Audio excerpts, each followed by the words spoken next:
Kumusta ang all?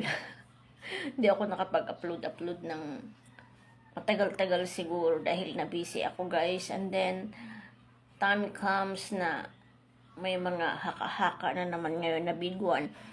Taga Montalban Rizal kasi ako guys. Isa kami sa fault line na madaanan. So, worried ako doon kasi wala yung asawa ko. And then, dalawa yung anak ko. Siyempre, bilang isang nanay, mahirap talaga mag-isip. Sabi nga ng asawa ko, uwi na lang daw kami sa Cagayan de Oro kasi nasa Cagayan de Oro siya guys eh. And then kami lang mga bata dito. Kaya sabi ko naman sa kanya, kung talagang mamatay naman talaga tayo, mamatay naman talaga tayo. Kahit pupunta pa tayo ng ibang bansa, kahit pupunta pa tayo na sa Amerika, sabi ko sa kanya.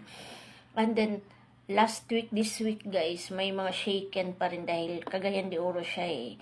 May mga lindol din doon, pero mahina lang din naman eh. Di ba Davao, tapos Cagayan de Oro, maghalos lapit-lapit lang. Palaging shaken doon. Kaya sabi ko sa kanya, nauna pa gani doon. Kaya sabi ko sa kanya, dasal lang, dasal. Wala namang mawawala kung mag-prepare tayo. Pero pinaka-the best battle talaga is yung dasal. Pero walang mawawala. For me kasi, being nanay, parang natatakot ako doon lang sa mga anak ko. Praning ako minsan guys eh. Yung bahay ko, tinitingnan ko din kung saan yung mga angle. Kagaya nung sarap ko guys. Pakita ko sa inyo guys ha. Kagaya nung hindi ko siya maano. Kagaya niyan guys. Ayan. Yung ref ko guys. Tinitingnan ko yung mga angle na dapat pag nag-collapse, meron siyang harang. So yun guys, tinitingnan ko siya, yung mga angle na may mga harang guys. Hindi yung ganyan lang siya, yung naka-plain lang. Kailangan may harang. Kung matumba, may harang nandito tayo sa ilalim.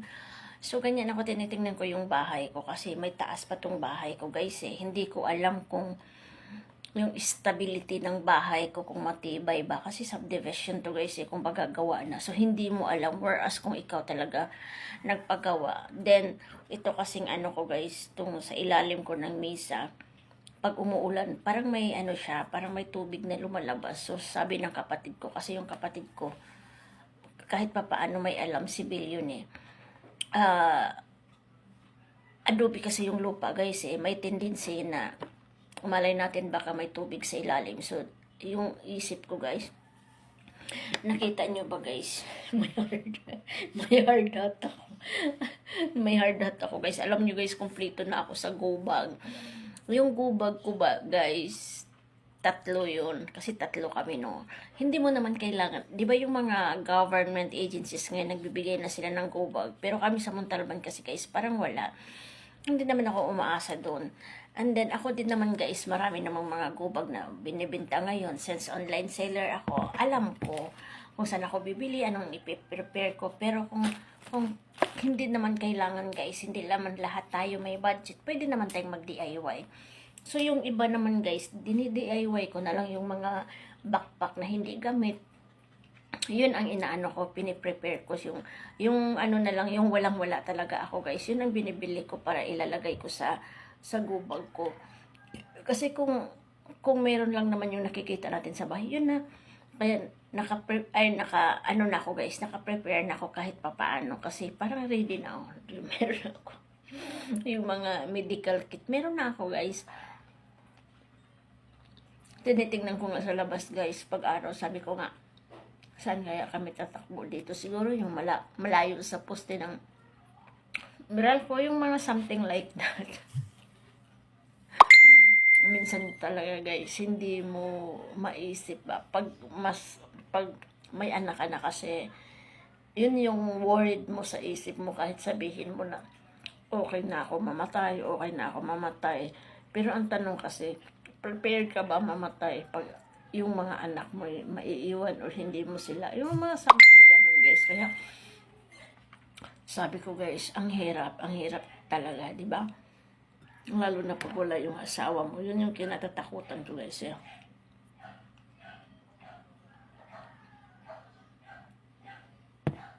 Mayroon na ako yung alam mo guys, yung mga whistle, meron ako guys. Tapos yung bahay ko guys, nilagyan ko ng alarm. Kasi, dalawa kasi ang kwarto sa taas, guys. Tapos yung kwarto ko sa baba. Minsan kasi, guys, pag sarado na yung kwarto ng mga anak ko, kahit anong sigaw ko, guys, hindi nila naririnig. Minsan ginaganyan ko pa yung hanger, yung hagdanan, maririnig lang. Pag morning kasi, pag mag-school sila, ginaganyan ko yung hagdanan para marinig lang. So, sa kapraning ko naman, guys, bumili ako ng alarm. So, nung bumili ako ng alarm, guys, hindi ko naman na-testing doon sa hardware. Parang hindi naman siya nagkamali. Parang God's will. Ang nabili ko, guys, ang lakas. Nung nilagay na sa bahay, parang pang mall. Pang ganun.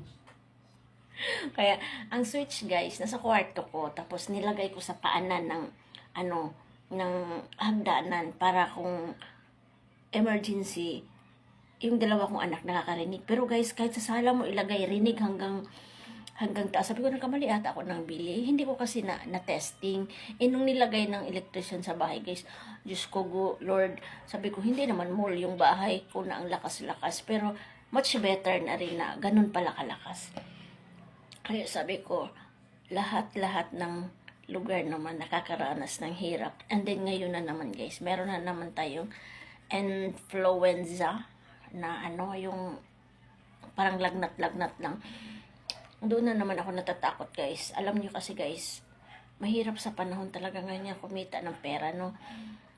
Yung mga anak ko, guys, 1 week kami ngayon, guys, na walang pasok sa school. Yung dalawa kong anak. Kasi nang dahil lang dyan sa, na yan, sa virus na yan. Kaya nga, yung isa kong anak kasi, guys, grade 12, graduating siya. Ang dami nilang activity, di ba? Ganun naman talaga. Yung mga classmate niya, guys, pumunta dito sa bahay. Kaya sabi ko, hindi naman ako stricta, pero walang mawawala kung gagawin ko yung dapat na pumunta sila kahapon, tapos today pupunta din. Sabi ko naman sa kanila, uy, may mga lagnat ba kayo? Sabi ko nang gano'n. Pag wala namang lagnat pag may lagnat mag-face mask o may ubo mag-face mask. Tapos yung pinto ko, guys, nilagyan ko ng tissue, nilagyan ko ng alcohol. Sabi ko, hindi naman siguro ako stricta. Nag-iingat lang ako kasi yung mga anak ko, guys, yung dalawa kasi, meron silang mga hypertensive asthma. Meron silang mga skin allergy. Dali lang sila maanuhan ng sakit-sakit. Kaya, hindi naman siguro ka-strictahan.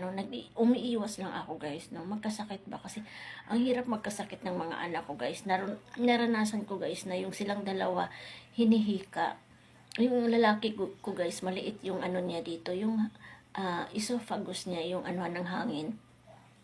So, mahirap sila i-care pag may mga hika. Kaya, dati, guys, ganyan yung oras ko madaling araw pag silang dalawa nagkasabay. Kaya meron talaga akong nebulizer. Kaya nag-iingat ako. Yung pumunta yung mga classmate ng anak ko kahapon, guys, ibang batch. First time nila ako na-met. Whereas kasi nung unang mga classmate niya, kilala talaga ako, tita, yung mga ganyan-ganyan. Kasi pinag-friend ko talaga yung mga friends ng classmate ko, guys. Kahapon, alanganin sila sa akin. Sabi ko, uy, hindi ako maldita. Ginaganyan ko na lang kasi nataka siguro sila. Bakit ko sila pinapa-alcohol? Yung mga ganyan. In-explain ko sa kanila na may virus ngayon ha. Kailangan kayong mag-alcohol. Ginaganyan-ganyan ko sila. Kaya nga sabi ko sa kanila, hindi ako maldita ha. Mabait ako na mami. Sorry na. But anyway, guys, good morning. Kape muna tayo.